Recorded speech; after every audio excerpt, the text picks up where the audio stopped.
Here we go, guys. The final episode on all of the colonies. Today, we're going to be talking about the Southern Colonies. I mean, who else do you think we're going to be talking about in this video? To give you guys a quick overview of the Southern Colonies, the Southern Colonies had a longer growing season. As such, it came to depend on exporting staple crops, and because of that, it also had to depend on slavery.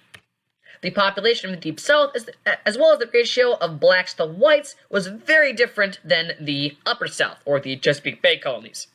Africans would often make up most of the population of a colony, and in 1750, twice as many black slaves were in the population than whites.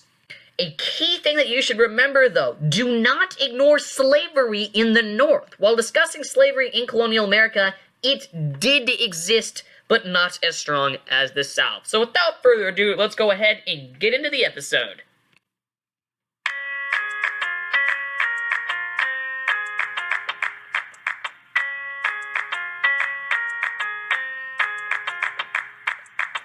Theodosia writes me a letter every day.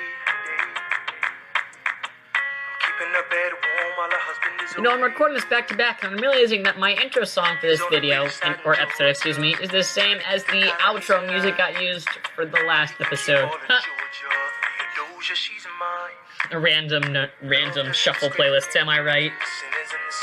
Anyway, this still is APUSHLESS, the best AP United States history podcast you can find out there that is perfect not only for APUSH students, but also for anybody who is a great historian in U.S. history.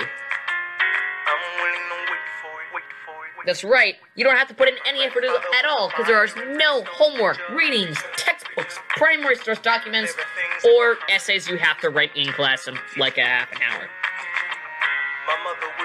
As always, I am your host and fellow student, Trevor Bushnell. Just a legacy to protect. Death doesn't discriminate. Okay, so let's begin by talking about North Carolina. Now, the roots of North Carolina can be found in the development of a one big Carolina colony. Now, Carolina was founded in 1663 by the wealthy plantation owners from Barbados. And in the 1670s and the 1680s, the economy was similar to that of the Chesapeake Bay colonies, where settlers were runaway servants and had honest families. However, tensions between the regions led to a split in 1712, and that split became the North Carolina and the South Carolina. Now, most students don't think about the fact that Britain actually had more colonies than just the 13 British colonies. And when you actually think about it, Barbados was actually the most profitable colony in Britain's New World. It also had developed an economy similar to that of the Chesapeake Bay colonies, but a different model. The colony was settled in the 1630s, and its source of wealth was sugarcane.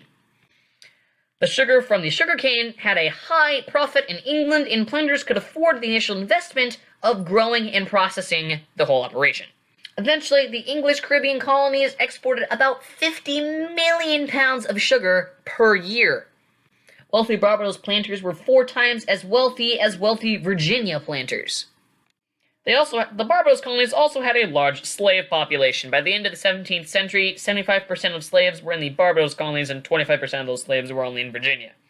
Also, just to rub it in your face, the average Barbados sugar grower owned 115 slaves, which is more than that of a wealthy Virginia plantation owner.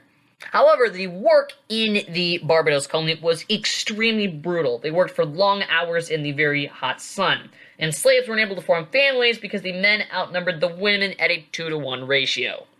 Now, the settlers from Barbados got a charter in 1663 by King Charles II, and these early Carolinians looked to replicate the profit of Barbados, but they couldn't find a crop that was nearly as profitable as sugar. As such, they began making money off of rice and the growing and exporting of rice in the late 1600s. Now, by the 1670s and 1680s, the economy of the North became extremely different from the economy of that of the South. And this economic division led to a political division. In 1691, the deputy governor was charged with administering the North. And the split of North Carolina and South Carolina was finally made official in 1712. Now, South Carolina was made a royal colony in 1719, but it continued to operate like the Barbados economically with lots of slaves with little elite planters. Finally, let's go ahead and talk about Georgia. Now, Georgia is the last of the 13 colonies to be established, and Britain became increasingly concerned with other European nations colonizing North America. Now, Britain wanted to establish a buffer colony between South Carolina and Spanish Florida, so Britain grants a charter to James Oglethorpe to establish Georgia in 1732.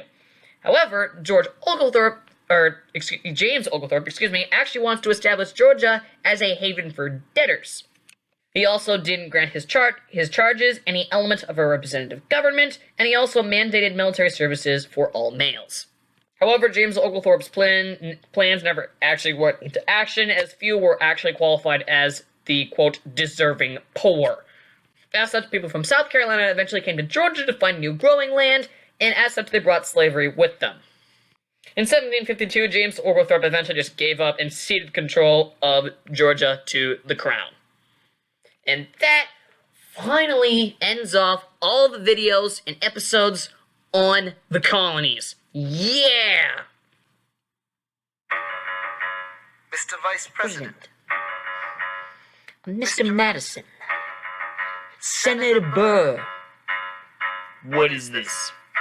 We have the check stubs from separate accounts. Almost $1,000 paid in different amounts. To Mr. James Reynolds, way back in 1791, is that what you have? Are you done? APUSHLESS is supported by SoundCloud, YouTube, and Google sites. As always, I'm your host, Trevor Bushnell. Our content supporters are Barron's AP United States History Guide and McGraw-Hill's 5 Steps to a 5 AP United States History Guide. And our music is from the amazing official Hamilton original Broadway cast soundtrack, because that is only the best musical out there, especially for the context of this show. If you'd like to find the show notes and any other resources and updates regarding the show, go ahead and find those at sites.google.com/site/APUSHLESS, all lowercase. You can find the episodes of APUSHLESS in the public OneDrive folder that you can find at the link sites.google.com/site/APUSHLESS/episodes. You wonder how many times I have to say that and don't get tongue-tied. You can also find them on SoundCloud. Excuse me for the voice crack there. You can find them on SoundCloud through about this many episodes. You can also find them on YouTube, and if you go to YouTube, make sure you subscribe so that you know when these shows are going live, and that you don't have to check the website to know when these shows are going live.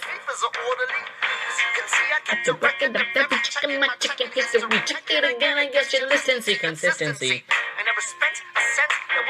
If you'd like to contact us with any questions or a review, go ahead and email us at feedback.apushless@gmail.com. You can also use the comments section to do that as well.